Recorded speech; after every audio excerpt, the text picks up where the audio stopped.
자, 지금 윤석열 이야기부터 한번 해볼게요. 윤석열이 용산에서 날밤 꼬박 샜다, 뭐 어쩌고저쩌고 막 그랬던 이게 있는데, 물론 그 자세 좋아요. 칭찬합니다. 우리 성렬이 칭찬해요. 그런데 이게 너무 쇼로 보여지니까 좀 그 이야기를 한번 짚고 넘어가겠습니다. 사진 하나씩 볼게요. 이 사진이 화제가 됐어요. 이 사진이 엄청난 화제가 됐어요. 이게 도대체 뭐 하는 사진일까? 안주판 보는 것 같기도 하고. 네. 이 사진을 그래서 사람들이 오징어 게임에 비유를 한 바로 그 상황이죠, 지금.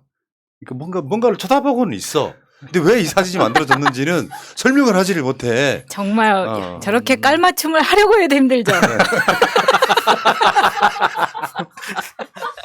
근데 이거는 상황은 이런 거예요.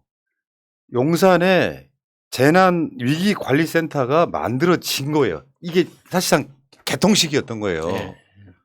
근데 어떤 상황이냐? 자, 이 사진 보면은 위에 사진 보시면 여기가 2층으로 돼 있어요. 2층으로. 지금 위에 있는 게 위층에 앉은 윤석열이고, 그리고 여기 이제 뭐 간유리가 있고 막 그래서 이렇게 유리창 너머로 본다. 뭐 이런 상황이었단 말이에요. 그 다음에 그 밑에를 보면 그 위층에서 내려온 거예요, 윤석열이. 윤석열 아래 사진 보면 그 위에 그 유리가 있는 공간, 그 공간이 바로 아까 말한 그 유리 공간인 것이고요. 네. 그러니까 내려와서 보다 보니까 위에 원래 쳐다봐야 되잖아요. 올려 쳐다보다 보니까 오징어 게임 같은 사진이 나온 거예요. 상황을 알고 계시라고. 실제로 다들 오징어들끼리 서 있긴 하더라고요. 네. 아니 근데 그 아까 사진을 봐더라도 그냥 명백한 쇼라고밖에 볼 수 없는 게 그 빈종이를 또 들고 있다는 게 걸린 거잖아요. 그렇지, 빈종이. 굉장히 저게 사실은 국가위기관리센터면 첨단을 달리는 곳에서 저렇게 A4를 들고 마치 메모를 준비하면서 보고 있다는 것 자체가. 그러니까 저는 이제 위기관리센터까지는 못 가봤지만 우리나라에서 굉장히 보안 수준이 높기로 유명한 그러니까 전력거래소를 직접 가본 적이 있었는데 거기에 보면은 저 위기관리센터하고 비슷한 시설이 하나 있습니다. 그게 이제 2층에 VIP들만 들어가는 일종의 브리핑룸이 따로 있거든요. 브리핑룸의 한쪽 면 전체가 저런 반투명 유리로 돼 있어요. 그래서 그 반투명 유리를 스위치를 올리면 투명하게 변합니다. 그래서 투명하게 변했을 때만 그러니까 전체 모니터링 그 룸을 내려다 볼 수 있게 돼 있는 거예요. 그래서 한쪽 면에 저런 모니터들이 쭉 나열되어 있어 가지고 전국의 전력 상황이 한눈에 들어오게 돼 있거든요. 근데 그걸 계속 볼 수는 없어요. 굉장히 민감한 정보이기 때문에 잠깐 이런 식으로 운영하고 있다고 보여주고 한 1, 2분 후에 다시 이제 스위치를 끄면 반투명으로 변해서 안 보이거든요. 근데 위기관리센터에 그런 시설이 있더라고요. 저는 이게 이해가 안 되는 겁니다. 저기는 누구를 초청하는 장소가 아니잖아요. 근데 그 2층에 지금 현재 저 사진에는 투명하게 돼 있는데 저게 그러니까는 그 전원을 끈 상태에서는 반투명으로 돼 있어요. 그러니까 왜 저런 시설을 굳이 만들어 놓은 건지. 아니 저게 보니까 뭐냐면 국방부의 원래 위기관리센터, 그러니까 국방부 지하 벙커라는 데예요. 근데 지금 저 대통령실을 저쪽으로 옮기면서 그걸 그대로 쓰겠다는 거거든요. 그래서 처음에 윤석열이 당선되고 나서 옮기겠다라고 이야기하면서 국방부에 지하 벙커도 있고 라는 워딩 때문에 논란이 됐었잖아요. 야, 국방부에 지하 벙커 있는 걸 저렇게 알려주면 어떡해. 통로가 어디 있고 막 이런 거를 설명을 했었단 말이에요.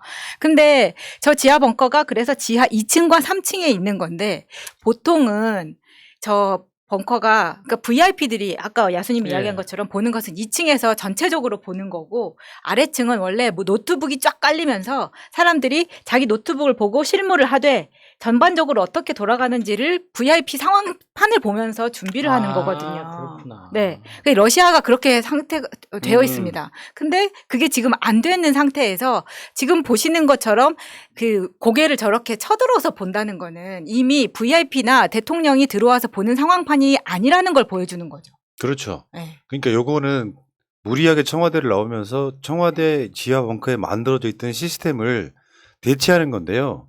국방부가 쓰던 그 시스템을 리뉴얼한 거예요. 그러니까 사실은 대통령 그 위기 관리하고는 격이 안 맞습니다. 아무런 준비가 안 돼 있는 거고 보시는 것처럼 노트북 하나 없이 종이 메모를 하고 있다는 것 자체가 저게 그냥 다 쇼라는 거죠. 특히나 저 사진 같은 경우에는 뒤에 벽에 보시면은 시계가 12시를 지난 거를 가리키고 있죠. 딱 그것까지 생각해서 시계가 나오는 방향으로 찍은 겁니다. 근데 저게 정말 엄밀한 디지털 시계가 아니고 그냥 바늘을 돌릴 수 있는 거잖아요. 그걸 어떻게 믿어요, 저거를. 그저 낮 12시일 수도 있어. 그냥 시스템에 연동되어 있는 저런 전산 시스템은 그러니까 보통 이제 원자 시계를 쓰잖아요. 안 그러면 위성 시계를 쓰던가. 네. 그래서 이렇게 전자 시계가 보통 기본 값인데 저는 인테리어 소품으로 시간 표시를 한 걸 누가 믿어요? 저것도 저 시계도 이제 대통령실로 바뀐 다음에 들어온 시계라는 게 너무 티가 나는 게 대통령실 시계죠. 대통령 로고가 박혀져 있는. 그러니까 윤석열이 나토 갔다 올 때 빈정이 들고 하는 쇼 같은 것들이 계속되고 있는 거예요. 맞습니다. 그러니까 간단히 말하면 지지를 올리려고 열심히 일하는 모습을 연출하려고 보니까 항상 빈틈이 노출되는. 그러니까 청와대를 왜 나왔냐에 대한 어떤 의식적으로 뭐 윤석열이 가가지고 뭐 위에서 봤다가 아래에서 봤다가 하는 그 자체가 격이 안 맞아. 대통령하고는 전혀 격이 네. 안 맞아요. 여러분들 청와대에서 문재인 대통령이 이 위기관리센터 보면은 저 정도 모니터 개수가 아닙니다. 수십 개 모니터를 쭉 보면서. 근데 윤석열 이번에 뭐 했어요? 전화기 들고. 아, 대체 전화기 들고 위기관리센터 누구랑 통화하는 건지를 모르겠더라. 아니 그리고 휴대폰을 들고 있어요 보면. 문재인 대통령님이랑 그 예전 사진 찾아보시면 알겠지만 대부분 다 유선 전화를 사용하고 있습니다. 그 이유가 보안 때문에 그러거든요. 그러니까 얼핏 생각하면 야, 휴대폰이 무선 전화 그 유선 전화보다 보안이 좋지 않냐 이렇게 생각할 수 있는데 저런 데서 사용하는 전화는 일종의 인터넷에서 따지면 인트라넷 같은 거예요. 내부망 통하기 때문에 이 공영 회선이 아니기 때문에 보안에 노출될 일이 없단 말이에요. 근데 휴대폰 같은 경우는 쉽게 말해서 아무리 휴대폰이 보안이 잘 된다고 해도 예를 들어서 이렇게 악의를 가진 어떤 특히나 국가 단위의 조직들은 충분히 해킹할 수 있거든요. 그리고 대한민국이라는 나라가 그 해킹에서 얻을 수 있는 정보는 충분히 많은 거고 그래서 휴대폰 같은 건 잘 안 쓰는데 러시아에 기반을 둔 텔레그램으로 체리 따봉 보내시던 분이 지금 또 휴대폰이라는 공용망을 네. 이용해서 보안 사항을 지시하는 모습이거든요. 그래서 안주시키는 게 아니냐 이런 지금 설이 유력합니다. 그러니까 지금. 그게 의심이 되는 게, 그러니까는 윤석열도 그렇고 김건희도 그렇고 비공식 그 어떤 채널을 굉장히 선호하잖아요. 그게 그런 VIP들의 모든 말과 행동들은 기록될 수밖에 없습니다. 기록하고 지시사항은 이행되었는지까지 점검하는 게 시스템으로 만들어져 있단 말이에요.